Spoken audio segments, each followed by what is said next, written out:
Bienvenidos a The Premiere, el lugar donde siempre encuentras qué ver sin perder tiempo buscando. Hoy te traemos 10 películas de 2026 que casi nadie tiene en el radar todavía, aunque varias tienen a los mejores actores del momento y algunas de las mejores calificaciones del año. Hay terror japonés, crimen real, guerra, comedia negra y ciencia ficción. Quédate hasta el final porque el número 1 es la más divertida e impredecible de todo el conteo. Antes de comenzar, deja tu like, suscríbete y activa la campanita. Número 10. Mercy. Abrimos el conteo con un detective amarrado a una silla, acusado de asesinar a su esposa, con 90 minutos para demostrar su inocencia. Quien lo juzga no es un ser humano, sino una inteligencia artificial que él mismo defendió cuando el sistema se implementó. Su probabilidad de culpabilidad es del 97%. Si no logra bajar esa cifra antes de que el reloj llegue a cero, la sentencia se ejecuta ahí mismo. Timur Bekmambetov dirige y arma toda la película con cámaras de vigilancia, timbres inteligentes, videollamadas, redes sociales y grabaciones de dron. Un recurso que ya había explorado en Profile. Chris Pratt aparece prácticamente en una sola posición durante todo el metraje. Y Rebecca Ferguson interpreta a la jueza artificial. Amazon MGM la estrenó en enero con formato IMAX y 3D y terminó recaudando 54 millones frente a un presupuesto de 60. La crítica la destrozó con un 25% en Rotten Tomatoes, pero el público la calificó con un 83. Ese abismo entre crítica y audiencia dice mucho más de lo que parece. Mercy no es una obra maestra ni pretende serlo, pero mantiene la tensión desde el primer minuto, tiene giros que funcionan y una premisa sobre la justicia algorítmica que se siente incómodamente cercana. Si disfrutas los thrillers de una sola locación y las historias donde el reloj es el verdadero villano, dale una oportunidad en Prime Video y saca tus propias conclusiones. Número 9. Faces of Death. Margot trabaja como moderadora de contenido en una plataforma de videos parecida a TikTok, y su trabajo consiste en filtrar todo lo violento antes de que alguien más lo vea. Una noche se topa con una grabación que le parece demasiado real. Después aparece otra, y otra. Todas recrean muertes de una película de 1978. Nadie en la empresa le cree, y ella empieza a sospechar que alguien está reproduciendo esas escenas con víctimas reales. Daniel Goldhaber, el director de How to Blow Up, A Pipeline y Cam, reimagina uno de los títulos más notorios de la historia del terror junto a la guionista Aisa Masai. Barbie Ferreira, a quien recordarás por Euphoria, lleva el papel principal y Dacre Montgomery interpreta al asesino que transmite todo en vivo. También aparecen Josie Totah, Jermaine Fowler y la cantante Charlie XCX. Costó apenas $7.4 millones, recaudó menos de 3 y desapareció de cartelera en 3 semanas. No es una película fácil ni cómoda, y esa incomodidad es completamente deliberada. Lo que le interesa a Goldhaber no son los muertos, sino el público que los mira, la economía de la atención y la forma en que el horror se volvió contenido desechable. Ferreira sostiene todo con una interpretación mucho más valiente de lo que el proyecto sugería. Para fans del terror meta que disfrutaron Scream, está en AMC+, y Shudder. Número 8. In the Grey. $70 millones de presupuesto, 26 recaudados y 3 de los actores más taquilleros del momento. Esos números explican por qué In the Grey pasó de largo. La historia sigue a una abogada implacable que recupera deudas imposibles para clientes muy poderosos, apoyada en 2 operativos clandestinos. El encargo esta vez son 1.000 millones robados por un déspota que controla una isla entera, donde la policía está en su nómina y su ejército privado tiene bastante experiencia. Guy Ritchie escribe y dirige, reuniendo a Henry Cavill, Jake Gyllenhaal y Eiza González, 3 actores con los que ya había trabajado antes. Los acompañan Rosamund Pike, Carlos Bardem y Christopher Hivju.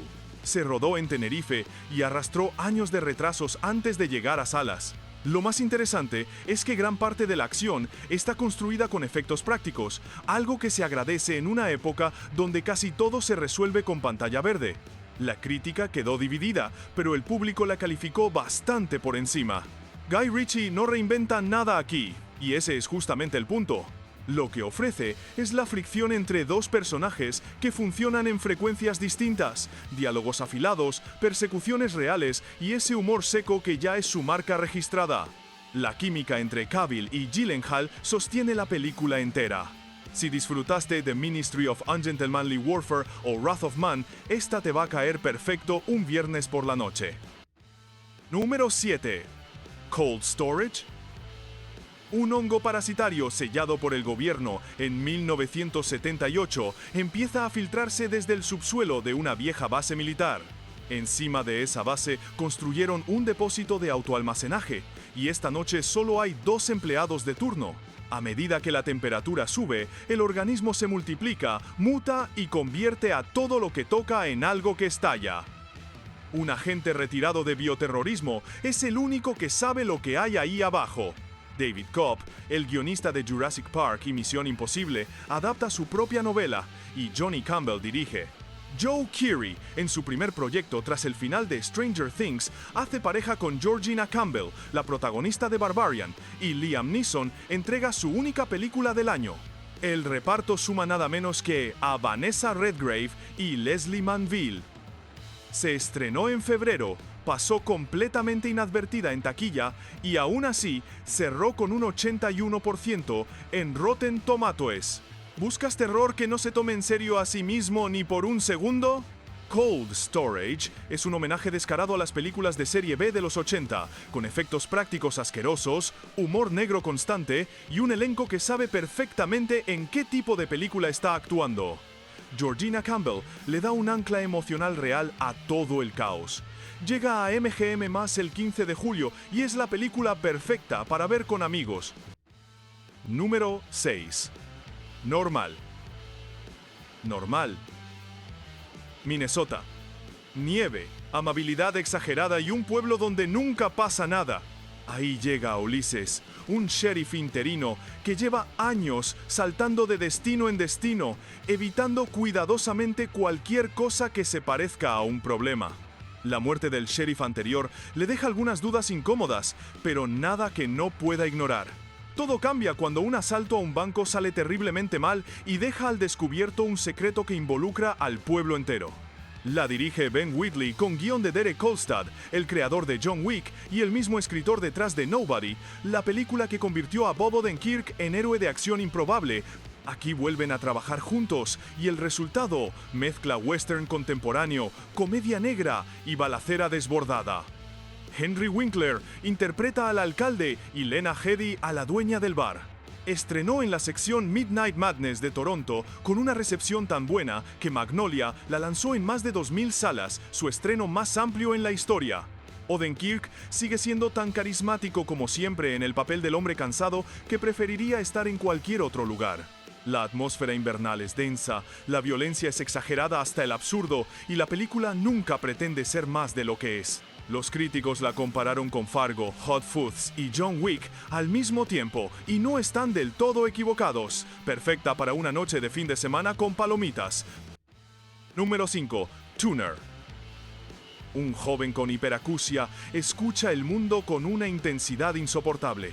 Esa misma condición que arruinó su carrera como pianista lo convirtió en un afinador extraordinario, capaz de detectar la nota mínimamente desviada que nadie más percibe. Nicky White recorre Nueva York afinando pianos junto a su mentor Harry hasta que descubre que ese oído prodigioso sirve para algo mucho más lucrativo: abrir cajas fuertes.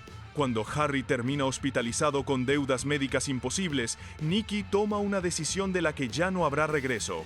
El director es Daniel Rohr, ganador del Oscar por el documental Navalny, y esta es su primera película de ficción. Leo Woodall, a quien muchos conocieron por la segunda temporada de The White Lotus, carga la película entera sobre sus hombros. Lo acompañan Dustin Hoffman como el mentor, Havana Rose Liu como una estudiante de composición, más Jean Reno y Leo Ras. El diseño sonoro es la verdadera estrella técnica. Cada chasquido y cada crujido se amplifican hasta ponerte dentro de la cabeza del protagonista.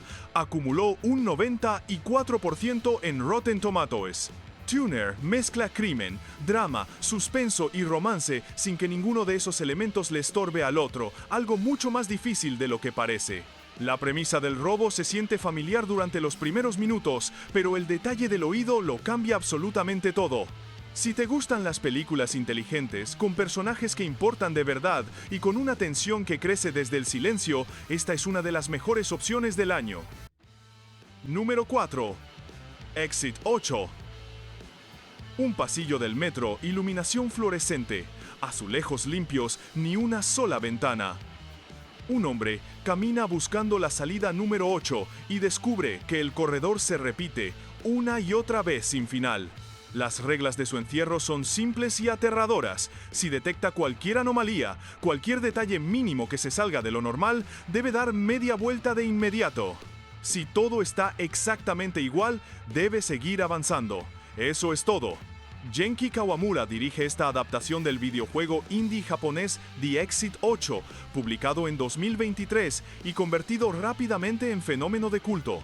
Kazunari Ninomiya interpreta al hombre perdido. La película se estrenó en las funciones de medianoche del Festival de Cannes, logró el mejor debut de 3 días para una película japonesa de acción real ese año y superó los $43 millones en taquilla global. Con un 93% en Rotten Tomatoes, hoy es la adaptación de videojuego mejor calificada de la historia. Nada aquí depende de sustos baratos ni de monstruos gritando en pantalla.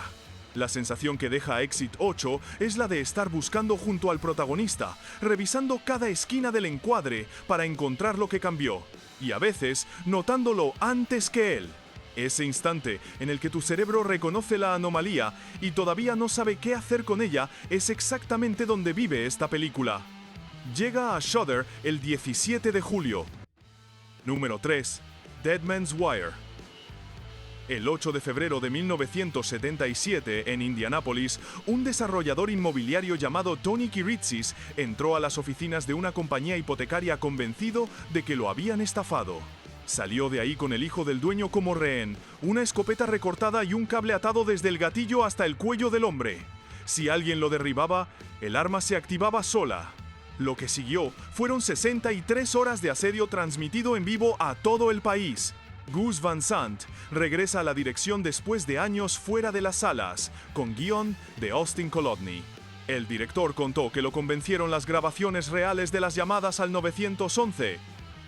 La energía verbal de Kiritsis le pareció un personaje irresistible. Bill Skarsgård interpreta al secuestrador, probablemente en el mejor trabajo de su carrera, acompañado por Dacre Montgomery, Cary Elwes, Colman Domingo y Al Pacino.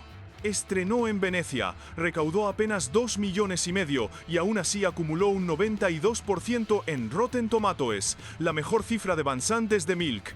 Pocas películas de este año pasaron tan desapercibidas, mereciendo tan poco ese destino. Dead Man's Wire está cargada de tensión, sí, pero también tiene un humor negro extraño que le da una personalidad completamente propia. Nunca terminas de decidir si sentir compasión o miedo por el protagonista, y esa incomodidad es la gracia. Si eres fanático del crimen real y de películas como Dog Day Afternoon, ya está esperándote en Netflix. Número 2. Pressure. Junio de 1944. La mayor invasión anfibia de la historia está a punto de lanzarse sobre las costas de Normandía, y miles de vidas dependen de una sola variable que nadie puede controlar: el clima. Durante 72 horas, un meteorólogo escocés y el comandante supremo de las fuerzas aliadas se encierran en una sala a discutir pronósticos contradictorios. Alguien tiene que decidir, y equivocarse significa perder la guerra. Anthony Maras, el director de Hotel Mumbai, adapta la obra de teatro de David Haig junto al propio Haig como co-guionista. Andrew Scott interpreta al meteorólogo James Stagg y Brendan Fraser al general Dwight Eisenhower, en un reparto que suma a Kerry Condon, Chris Messina y Damian Lewis. La música es de Volker Bertelmann, el compositor de All Quiet on the Western Front. Viene de los productores de Darkest Hour y se nota. La cámara convierte las salas de mando en ollas a presión. La crítica le dio un 86% y el público un 95%. Hay algo profundamente humano en ver a un hombre común sostener el peso de una decisión histórica sin que nadie a su alrededor quiera escucharlo. Pressure recuerda que no todas las guerras se pelean en el campo de batalla. Y las actuaciones de Andrew Scott y Brendan Fraser sostienen cada minuto de esa idea. Si disfrutaste Darkest Tower o The Imitation Game, aquí vas a encontrar exactamente esa clase de tensión inteligente y adulta. Número 1. Good luck. Have fun. Don't die. Y llegamos al número 1, que además es una de mis películas favoritas del año hasta ahora. Un hombre desaliñado entra a un restaurante de carretera en Los Ángeles a las 10:10 de la noche. Anuncia que viene del futuro y explica que necesita reclutar a la combinación exacta de comensales para impedir que una inteligencia artificial destruya a la humanidad. No sabe cuál es esa combinación, solo sabe que este es su intento número 117. Gore Verbinski vuelve a dirigir después de casi una década, con guión de Matthew Robinson y con Sam Rockwell, entregando exactamente la clase de interpretación que uno espera de él cuando le dan un personaje así de desquiciado. El reparto suma a Hayley Lou Richardson, Michael Peña, Zazie Beetz y Juno Temple. Verbinski citó Dog Day Afternoon, el Akira de Katsuhiro Otomo y Repo Man como sus referencias. Se rodó en Ciudad del Cabo por $20 millones y terminó su paso por salas con menos de 10 recaudados, pese a su 81% en Rotten Tomatoes. La dejamos en el número 1 porque es la película más constantemente divertida, entretenida y sorprendente del conteo entero. Se siente como un episodio de Black Mirror cruzado con la comedia de Idiocracy, con la energía anárquica que Verbinski nunca perdió. Dura 2 horas y 14 minutos y no se siente ni la mitad, porque siempre está cambiando de forma. Si estás cansado de los reboots y las fórmulas recicladas, Good Luck, Have Fun, Don't Die ya está en Hulu y Disney+, y es la recomendación más fuerte de esta lista. Y eso fue todo en The Premiere. Ahora dime cuál de estas 10 joyas ocultas de 2026 vas a ver primero y si ya viste alguna que crees que merecía muchísima más atención de la que recibió. Si te gustó este top, deja tu like, suscríbete y activa la campanita para no perderte los próximos videos con recomendaciones de películas, series y streaming. Gracias por tu apoyo, nos vemos en el próximo video.